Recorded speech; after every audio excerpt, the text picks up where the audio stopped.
Hello everyone. स्वागत है आपका अपने यूट्यूब चैनल 3K लर्निंग पे। आज की इस क्लास में हम डिस्कस करेंगे क्रिया टॉपिक को, क्योंकि कल की जो क्लास थी उसमें हमने डिस्कस किया था विकारी शब्दों के बारे में। विकारी शब्दों में हमने संज्ञा, सर्वनाम और विशेषण को पढ़ लिया था। इसके बाद आज की क्लास में हमें डिस्कस करना है क्रिया के बारे में। क्रिया क्या होता है और क्रिया की क्या परिभाषा है, इस पे हम पूरी डिटेल में डिस्कस करेंगे। पर उससे पहले अगर आप चैनल पे नए हैं तो चैनल को शेयर करें, सब्सक्राइब करें और वीडियो अच्छी लगे तो लाइक करें। और प्रीवियस जितनी भी वीडियोस हैं उनकी प्लेलिस्ट आपको चैनल पे मिल जाएगी, आप वहाँ से जाके सारी वीडियोस को देख सकते हो।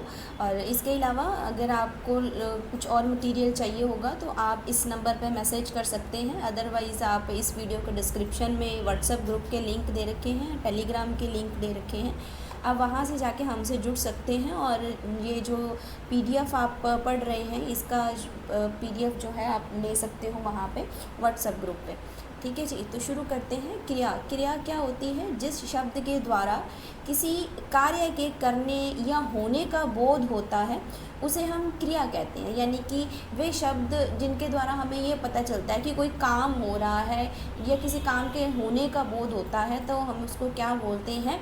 क्रिया कहते हैं। संस्कृत में क्रिया रूप को धातु कहते हैं। यानी कि संस्कृत में अगर हमें क्रिया का रूप लिखना हो तो उसको हम क्या बोलते हैं? धातु बोलते हैं। हिंदी में इन धातुओं के साथ ना लगता है। यानी कि जब हम धातु को लिखते हैं और हिंदी में जब इनको कन्वर्ट करते हैं तब हम इनके साथ ना का प्रयोग कर देते हैं। जैसे धातु क्या है? खा। ठीक है, धातु क्या है? खा। और जब हम इसके साथ ना लगा देंगे तो ये क्या हो गया? हिंदी में हमारे पास क्या बन गई? क्रिया बन गई। खाना, पीना, पढ़ना, सोना। क्रिया का अर्थ है कार्य करना। क्रिया का अर्थ क्या हो जाएगा? कार्य करना। प्रत्येक भाषा में क्रिया का बहुत महत्व होता है। प्रत्येक वाक्य को पूरा करने के लिए क्रिया का होना बहुत ज़रूरी है। क्रिया किसी कार्य के होने या उसके किए जाने को दर्शाती है।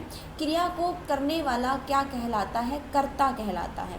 वापिस एक बार पढ़ लेते हैं। जिन शब्दों से हमें किसी क्रिया के होने या क्रिया के करने का पता चले, काम के करने का पता चले, उसको हम क्या बोलते हैं? क्रिया बोलते हैं। क्रिया संस्कृत के रूप को हम क्या बोलते हैं? धातु कहते हैं। हिंदी में हम इन धातुओं के साथ क्या यूज़ कर लेते हैं? ना का वर्तो कर लेते हैं। इसके बाद खाना, पीना, पढ़ना। इसके बाद हमने ये डिस्कस किया कि क्रिया जो है, क्रिया करने वाले को हम क्या बोलते हैं? कर्ता बोलते हैं। उदाहरण है, क्रिया के उदाहरण क्या है? अजीत पढ़ रहा है। तो पढ़ना क्या है? हमारे पास क्रिया है। शास्त्री जी भारत के प्रधानमंत्री हैं। मिचेल क्रिकेट खेल रहा है। भावेश खेल रहा है। जॉन एडम्स पुस्तक पढ़ रहा है। बच्चे क्रिकेट खेल रहे हैं। लड़कियां गाना गा रही हैं। तो इसमें जितने भी क्रिया की जा रही हैं वो सारे के सारे क्या हैं? क्रिया के उदाहरण हैं। आगे चलते हैं। क्रिया के भेद।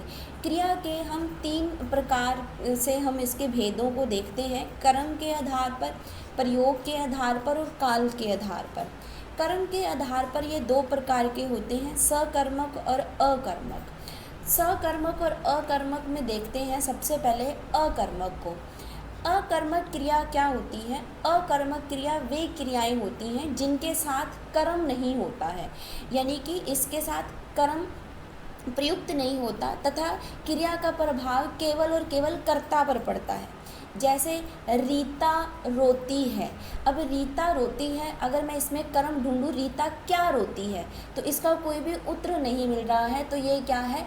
अकर्मक है। यानी कि इसमें कर्म प्रयुक्त नहीं है और क्रिया का प्रभाव किस पे पड़ रहा है? रीता पे पड़ रहा है। तो हम इसको क्या बोलेंगे? अकर्मक क्रिया बोलेंगे। सीता खाती है। सीता क्या खाती है? कोई भी उत्तर नहीं है। जब हमें क्या का क्वेश्चन करने से, यानी कि अगर हम इसका क्वेश्चन बनाएं, प्रश्न बनाएं, उस प्रश्न में अगर हम क्या पूछें और क्या का उत्तर मिल जाए तो वो तो क्या है? सकर्मक। अगर क्या का उत्तर नहीं मिलता है तो वो क्या हो जाएगी? अकर्मक क्रिया हो जाएगी। अकर्मक क्रिया के उदाहरण कौन कौन से हैं? बात करते हैं। रमेश दौड़ रहा है। रमेश क्या दौड़ रहा है, उत्तर नहीं मिल रहा तो अकर्मक है। मैं एक अध्यापक हूँ, मैं क्या हूँ, एक अध्यापक, मैं एक अध्यापक था, मैं क्या था, अध्यापक था। तो इसका उत्तर मिल रहा है, तो मुझे नहीं लगता है कि ये अकर्मक की एग्जाम्पल है। अकर्मक की एग्जाम्पल में हमें क्या का उत्तर नहीं मिलता है। ठीक है, सीधा सीधा भाव किस पे पड़ता है, कर्ता पे पड़ता है। ठीक है, इसके बाद बात करते हैं असकर्मक क्रिया। सकर्मक क्रिया जिनका प्रभाव वाक्य में प्रयुक्त कर्ता पर ना पड़कर कर्म पर पड़े। अब किस पे पड़ रहा है, कर्म पे पड़ रहा है, यानी कि क्या का उत्तर हमें मिलेगा।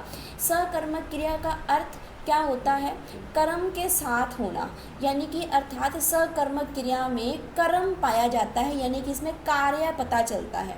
आसान भाषा में बात करें तो वे क्रिया जिनके साथ कर्म का होना आवश्यक होता है, अर्थात बिना कर्म से वाक्य जो है संपूर्ण भाव प्रकट नहीं करता, उसको हम क्या बोलते हैं, सकर्मक क्रिया बोलते हैं। सकर्मक क्रिया के उदाहरण क्या हैं, गीता चाय बना रही है। गीता क्या बना रही है, गीता चाय बना रही है। गीता क्या बना रही है, गीता चाय बना रही है। महेश पत्र लिखता है। महेश क्या लिखता है, पत्र लिखता है। हमने एक नया मकान बनाया। हमने क्या बनाया, एक नया मकान बनाया। वे मुझे अपना भाई मानती है। वे हम मुझे क्या मानती है, अपना भाई मानती है। राधा खाना बनाती है। राधा क्या बनाती है, राधा खाना बनाती है। तो यानी कि क्या का उत्तर मिल रहा है, तो वे क्या है, सकर्मक क्रिया है। यही बात यहाँ पे लिख रखी है कि हम क्या करते हैं, क्या का सवाल बनाते हैं। उस सवाल का अगर हमें कर्म के रूप में जवाब मिल जाता है तो क्या है, सकर्मक है, नहीं मिले तो अकर्मक है। ठीक है, अब आगे बात करते हैं। सकर्मक भी दो प्रकार के होते हैं, पूर्ण सकर्मक और अपूर्ण सकर्मक। पूर्ण सकर्मक कौन से होते हैं, जिसमें सकर्मक क्रिया के साथ, सकर्मक क्रिया का वे रूप जिसमें क्रिया के साथ कर्म के अतिरिक्त किसी अन्य पूरक शब्द की आवश्यकता ना हो, यानी कि कर्म के साथ हमें किसी और शब्द की लगाने की ज़रूरत ना पड़े, उसको हम क्या बोलते हैं, पूर्ण सकर्मक बोलते हैं। जैसे महेश ने घर बनाया। महेश ने क्या बनाया, घर बनाया। इसके साथ कोई भी संज्ञा या सर्वनाम की आवश्यकता नहीं है, ये अपने आप में पूरा है। बच्चा पी रहा है। बच्चा पी रहा है। कुछ छात्र पढ़ रहे हैं। उसने बोला था। राम ही सदा लिखता है। राम ने एक नया मकान बनाया। तो ये क्या है, पूर्ण है। पूर्ण में क्या होता है, दो प्रकार इसके भेद होते हैं। अकर्मक, इसमें आता है एक कर्मक और द्विकर्मक। एक कर्मक में क्या होता है, सिर्फ एक कार्य किया जाता है। जैसे विजय भोजन कर रहा है, अब क्या कर रहा है, सिर्फ भोजन ही कर रहा है। अध्यापक पाठ पढ़ रहा है, सिर्फ पाठ पढ़ रहा है। बच्चे ने चित्र बनाया। बच्चे ने क्या बनाया है, चित्र बनाया है। शंकर ने केले खरीदे। श्याम ने एक फ़ोन खरीदा। मैंने कपड़े धोए। तो एक कार्य कर रहे हैं तो एक कर्मक आएगा। द्विकर्मक क्या है, माँ बच्चे को खाना खिला रही है।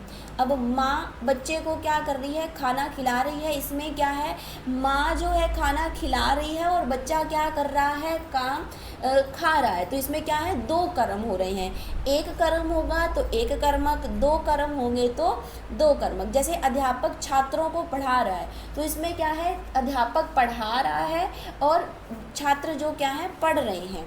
ठीक है, तो इसमें द्विकर्मक हो गई। अपूर्ण कौन से होते हैं, जिनमें किसी कर्म के साथ अलग किसी न किसी पूरक शब्द की आवश्यकता बनी रहती है, उसको हम क्या बोलते हैं, अपूर्ण सकर्मक। जैसे कि चार क्रियाएं, मानना, समझना, चुनना, बनाना, सदैव अपूर्ण सकर्मक क्रियाएं होती हैं। यानी कि ये जो चार क्रियाएं हैं, मानना, समझाना, चुनना, बनाना, ये क्या है, सकर्मक क्रिया है पर अपूर्ण है, क्योंकि इसको लगाने के लिए हमें किसी न किसी संज्ञा या सर्वनाम की या फिर संज्ञा या फिर विशेषण की ज़रूरत होगी। जैसे नवीन सचिन को चतुर समझता है। अब देखो, समझता, समझता है ना, तो क्या समझता है, चतुर समझता है। अब इसमें क्या है, ये चतुर जो है इसको पूर्ण कर रहा है। अगर मैं इसमें से चतुर को हटा दूं, नवीन सचिन को समझता है, क्या समझता है, चतुर समझता है।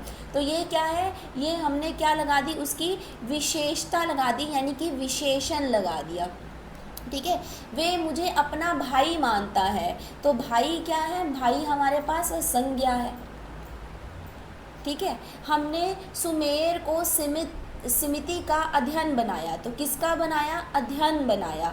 तो ये जब क्रिया के साथ कोई शब्द जो है पूर्ण होगा संज्ञा और विशेषण के रूप में, तो वो क्या है, अपूर्ण सकर्मक क्रिया होगी। अब इसके बाद बात करते हैं प्रयोग तथा संरचना के आधार पर क्रिया के भेद।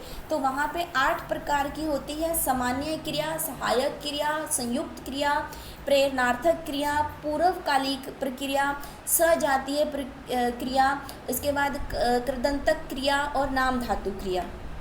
सामान्य क्रिया क्या होती है, सामान्य क्रिया में ये क्रिया सामान्य रूप होता है जिसमें एक कार्य या फिर एक पद ही होता है, जिसमें मतलब एक कार्य ही होगा, एक पद ही होगा। जब किसी वाक्य में एक ही कार्य या पद प्रयुक्त किया जाए तो उसमें क्या होगा, उसको सामान्य क्रिया कहा जाएगा। जैसे रवि पुस्तक पढ़ता है, यानी कि अगर हम बात करें तो रवि पुस्तक पढ़ता है, ये क्या है, एक कर्मक क्रिया है ना, द्विकर्मक नहीं है, एक कर्मक है, मतलब ये सामान्य क्रिया है जिसमें केवल एक ही क्रियापद पता चल रहा है, तो उसको हम क्या बोलते हैं, सामान्य क्रिया बोलते हैं। इसके बाद सहायक क्रिया, सहायक क्रिया क्या है, किसी वाक्य में मुख्य क्रिया की सहायता करने वाले पद को क्या बोलते हैं, सहायक क्रिया कहते हैं। अर्थात किसी वाक्य में वे पद जो मुख्य क्रिया के साथ लगकर वाक्य को क्या करता है, पूर्ण रूप से उसको पूरा करता है, उसको हम क्या बोलते हैं, सहायक क्रिया बोलते हैं। अब इसके बाद बात करते हैं संयुक्त क्रिया की। संयुक्त क्रिया क्या होती है, वे क्रिया जो दो अलग अलग क्रियाओं के योग से बनती हैं, उनको हम बोलते हैं संयुक्त क्रिया। अब देखो संयुक्त क्रिया के उदाहरण क्या है, रजनी ने खाना खा लिया। अब खाना भी क्या है, क्रिया है, खा भी क्या है, क्रिया है। तो दो अलग अलग क्रियाओं का क्या हुआ, योग बना, खाना खा। तो ये खाना खा क्या है, संयुक्त क्रिया है। पुस्तक पढ़ डाली, पढ़ क्या है, ये भी एक क्रिया है, डालना क्या है, ये भी एक क्रिया है। तो ये क्या हो जाएगा, संयुक्त क्रिया होगी। प्रेरणार्थक क्रिया क्या होती है, प्रेरणार्थक क्रिया होती है जब हम जो करता है वो स्वयं कार्य करने की बजाय किसी और से कार्य करवाता है, उसको हम प्रेरणार्थक बोलते हैं। जैसे रतन महेश से पत्र लिखवाता है, अब ये रतन ने खुद नहीं करा है, वो किसी और से करवा रहा है, तो ये क्या है, प्रेरणार्थक है। अब ये प्रेरणार्थक में भी दो कर्ता क्रियाओं में दो कर्ता होते हैं, एक तो प्रेरक कर्ता, दूसरा प्रेरित कर्ता। प्रेरक कर्ता क्या होता है, जो क्रिया करने के लिए प्रेरणा देता है, और प्रेरित कर्ता कौन सा होता है, जो क्या करता है, कार्य करने के लिए प्रेरणा देता है, कि कार्य जो है, जो कर्ता को क्रिया की कार्य कि जो करने के लिए प्रेरणा लेता है, यहाँ पे देता लिखा है ना। अब ये प्रेरित करता क्या होगा, एक तो होगा प्रेरक करता, जो क्या होगा, प्रेरक कर रहा है, प्रेरित होगा जो प्रेरणा जो ले रहा है कि मुझे ये काम करना चाहिए। जैसे पीछे वाले क्वेश्चन देखें तो यहाँ पे क्या आएगा, रतन जो है वो क्या होगा, रतन ने काम करवाया है ना, तो ये प्रेरक करता होगा। महेश ने किया है तो ये प्रेरित करता होगा। ठीक है जी। इसके बाद बात करते हैं पूर्वकालिक क्रिया। यदि किसी वाक्य में दो क्रियाएं एक साथ आई हों और उनमें से एक क्रिया पहले संपन्न हो चुकी हो, तो संपन्न हुई क्रिया को क्या बोलते हैं, पूर्वकालिक क्रिया बोलते हैं। पूर्वकालिक क्रिया के उदाहरण क्या है, विकास पढ़ कर सो गया। अब पढ़कर क्या हो गया, उसका कार्य पूरा हो गया, तो ये क्या है, पूर्वकालिक है। वह नहा कर चला गया, नहा कर यानी कि उसका कार्य पूरा हो गया, पूर्वकालिक है। ठीक है। इसके बाद सजातीय। सजातीय क्या होता है, जब कर्म की तथा क्रिया दोनों की एक ही धातु से बने हो। जैसे लड़ है, लड़ क्या है, एक धातु है। अब इसमें से जो क्रिया बन रही है वो क्या है, लड़ाई और लड़ी। तो ये क्या है, ये दोनों एक ही जात से बनी है, तो इसको हम क्या बोलते हैं, सजातीय क्रिया। कृदंतक क्रिया होती है जिसमें कोई प्रत्यय लगा हो क्रिया में, यानी कि क्रिया के किसी पद में क्या लग जाए, प्रत्यय लग जाए। जैसे चल है, चल में प्रत्यय कौन सा क्या लग गया, ना लग गया। चल में क्या लग गया, ता लग गया। चल में क्या लग गया, कर लग गया। तो जब हम किसी प्रत्यय का यूज़ करके, प्रयोग करके किसी क्रिया को बोलते हैं तो वो क्या होती है, कृदंतक क्रिया होती है।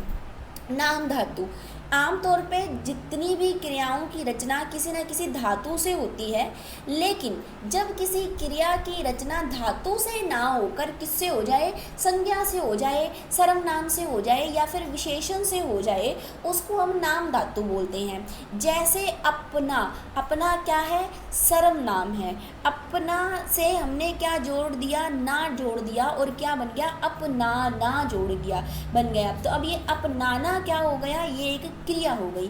चमक क्या है, संज्ञा है, ना जोड़ दिया क्या बन गया, चमकना और चमकाना बना दिया। तो ये क्या है, नाम धातु क्रियाएं हैं। इसके बाद काल के आधार पर क्रिया के भेद, भूतकाल, वर्तमान कालिक और भविष्यकालिक क्रिया। भूतकालिक कौन सी होगी, जब हम किसी कार्य को पीछे संपन्न, भूतकाल में कार्य को संपन्न करने का बोध कराएंगे तब क्या होगी, भूतकालिक क्रिया होगी। इसके बाद वर्तमानिक क्या होगी, जब हम वर्तमान में कार्य संपन्न हो चुका होगा उसको हम क्या बोलेंगे, वर्तमान कालिक क्रिया। भविष्यकालिक, जिसमें काम भविष्य में होने का बोध कराया जाएगा तो उसको हम क्या बोलेंगे, भविष्यकालिक क्रिया। ठीक है। अब हमने क्या पढ़ा था, विकार के आधार पर शब्द पढ़ रहे थे, क्योंकि हम जो टॉपिक कर रहे हैं वो क्या है, वो है शब्द विचार। शब्द विचार में हमने क्या सीखा था, हमने अर्थ के आधार पर जो है शब्दों का वर्गीकरण पढ़ा था, जिसमें हमने सार्थक और निरार्थक शब्द पढ़े थे। फिर इसके बाद हमने विकार के आधार पर शब्द पढ़े, विकारी और अविकारी।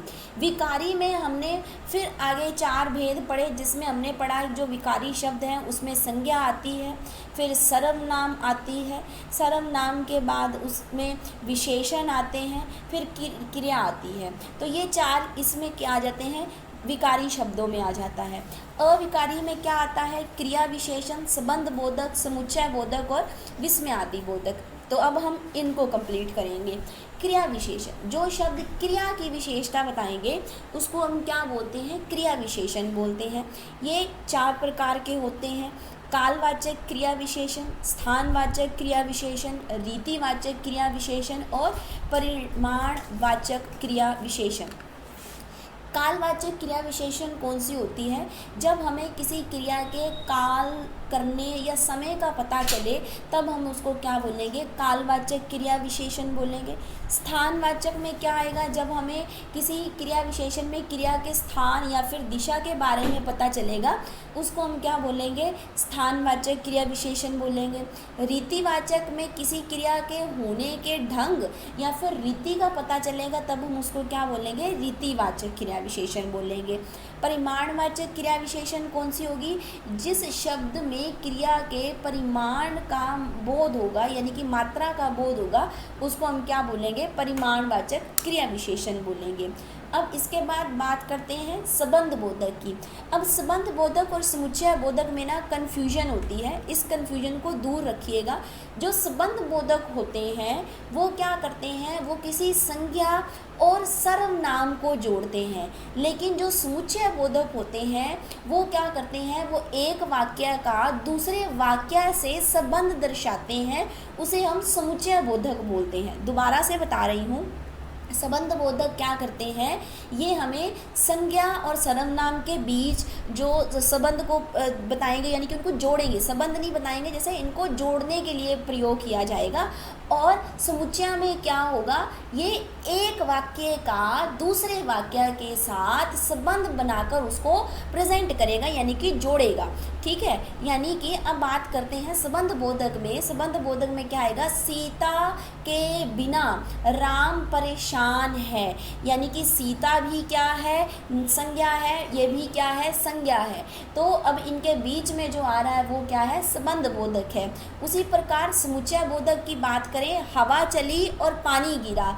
हवा चली अलग वाक्य था, पानी गिरा अलग वाक्य था, उनको जिसने जोड़ा वो समुच्चय बोधक था। तो यहाँ पे कन्फ्यूजन नहीं होना है, मतलब अपने हर एक शब्द को अच्छे से समझना है। इसके बाद विस्मयादिक बोधक, जब हम अपने भावों को प्रकट करते हैं तो हमें उनको लिखने के लिए भी बताना पड़ता है कि हम किस प्रकार उसको लिखें। तो उसमें क्या आएगा, जैसे हम शब्द का प्रयोग करते हैं आह, शाबाश, जय हो, तो ये शब्द क्या है, ये हमारी मनोविकारों को दर्शाने के लिए प्रयुक्त किए जाते हैं। तो इसमें हर्ष बोधक है, शोक बोधक है, आश्चर्य बोधक है, मोदन बोधक है, तिरस्कार है, स्वीकार है और संबोधन घोतक है। तो यहाँ पे क्या आएगा, आहा, शाबाश, जय, जयति, आह, उहा, हा हा, हाय, दैया रे, बाप रे, त्राही त्राही, राम राम, हे राम, हाय राम। तो ये शब्द क्या होंगे, विस्मयादि बोधक होंगे जो हमारे भाव को प्रकट करेंगे। ठीक है, तो वो हमने पूरा किया विकार के आधार पर। अब हम पूरा करते हैं उत्पत्ति के आधार पर। उत्पत्ति के आधार पर शब्द जो हैं 4 प्रकार के होते हैं, तत्सम, तद्भव, देशज और विदेशज। अब यहाँ पे बात करते हैं तत्सम की। तत्सम शब्द वे शब्द होते हैं जो हिंदी भाषा में संस्कृत से सीधा ही आ गए, यानी कि जैसे थे वैसे के वैसे ही आ गए, उसको हम क्या बोलते हैं, तत्सम बोलते हैं। तत्सम मतलब सेम टू सेम आ जाना। जैसे सर्प है, अब सर्प संस्कृत का शब्द है लेकिन हिंदी में सांप होता है, पर ये सर्प का भी प्रयोग हम करते हैं, तो ये क्या हो जाएगा, तत्सम हो जाएगा।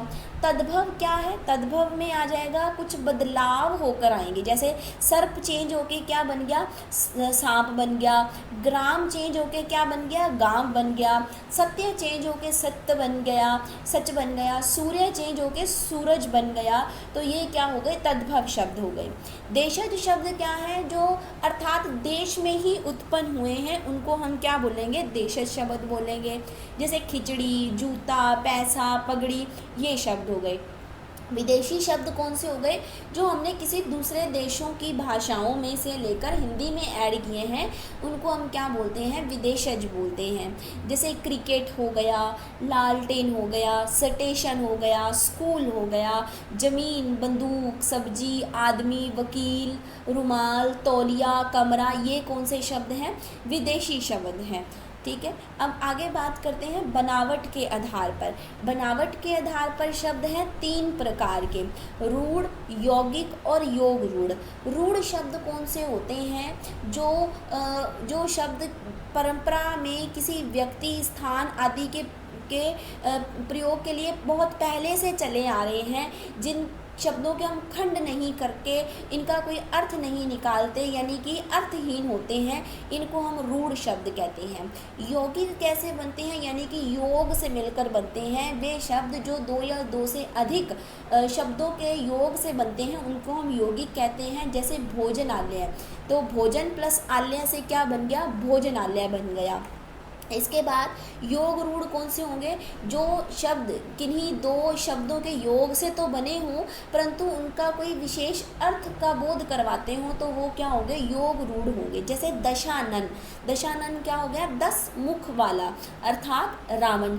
पंकज, पंकज मतलब कीचड़ में उत्पन्न होने वाला अर्थात कमल। तो ये क्या होगा, योग रूढ़ हो गया। अब हम बात करते हैं हमारे MCQ सेशन में। तो शब्द क्या कहलाता है, शब्द होता है वर्णों का समूह। यहाँ पे वर्ग लिख रहा है, यहाँ पे क्या आएगा, वर्णों का समूह आएगा। ये टाइपिंग मिस्टेक है, ठीक है, तो इसकी ऑप्शन नंबर 2 आएगी। प्रयोग के आधार पर शब्द कितने प्रकार के होते हैं, प्रयोग के आधार पर शब्द 2 प्रकार के होते हैं, विकारी और अविकारी। प्रयोग और हम इसको बोलते हैं विकार के आधार पर। ठीक है, इसके बाद बात करते हैं रचना के आधार पर। रचना के आधार पर जो शब्द हैं वो 3 प्रकार के होते हैं। इसके बाद जो शब्द संस्कृत से जैसे के तैसे ले लिए गए हों तो वो क्या है, तत्सम शब्द हैं। इसके बाद उत्पत्ति के आधार पर कितने हैं, 4 होते हैं। ठीक है।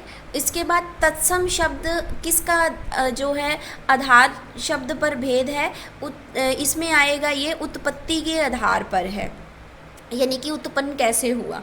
इसके बाद बात करते हैं निम्नलिखित में से कौन से विकारी शब्द हैं। विकारी याद करें, विकारी और अविकारी किए थे हमने। विकार में क्या आता है, जो संज्ञा और सर्वनाम और उसमें था काल के आधार पर क्या कर देंगे, अपने आप में विकार ले आएंगे, उसको हम क्या बोलेंगे, विकारी शब्द बोलेंगे। इसमें क्या आएगी, क्रिया आएगी। निम्नलिखित में से तत्सम शब्द किस में है, यानी कि अब आपको ये देखना है कि तत्सम शब्द कौन सा है। तो क्षमा जो है वो आपका क्या होगा, तत्सम शब्द होगा। यहाँ पे हमारा जो तत्सम तद्भव वाले शब्द जो हैं वो पूरे होते हैं, यानी कि जो शब्द विचार का टॉपिक है यहाँ पे ख़त्म होता है। इसके आधार पे जो भी प्रश्न रहेंगे वो हम किसी और क्लास में डिस्कस कर लेंगे, जो संज्ञा सर्वनाम पढ़ी है। तो अगर आपको ये वीडियो पसंद आए तो चैनल को लाइक शेयर सब्सक्राइब ज़रूर करना, और इस वीडियो का जो PDF है प्राप्त करने के लिए आपको डिस्क्रिप्शन में दिए गए लिंक पे जाके क्लिक करना होगा, वहाँ से मेरे WhatsApp ग्रुप में जुड़ना होगा, फिर उसके बाद आपको ये PDF जो है वो मिल जाएगा। तो उम्मीद करते हैं आप इस वीडियो को भी उतना ही प्यार दोगे जितना आपने प्रीवियस वीडियो को दिया है। मिलते हैं नई वीडियो में।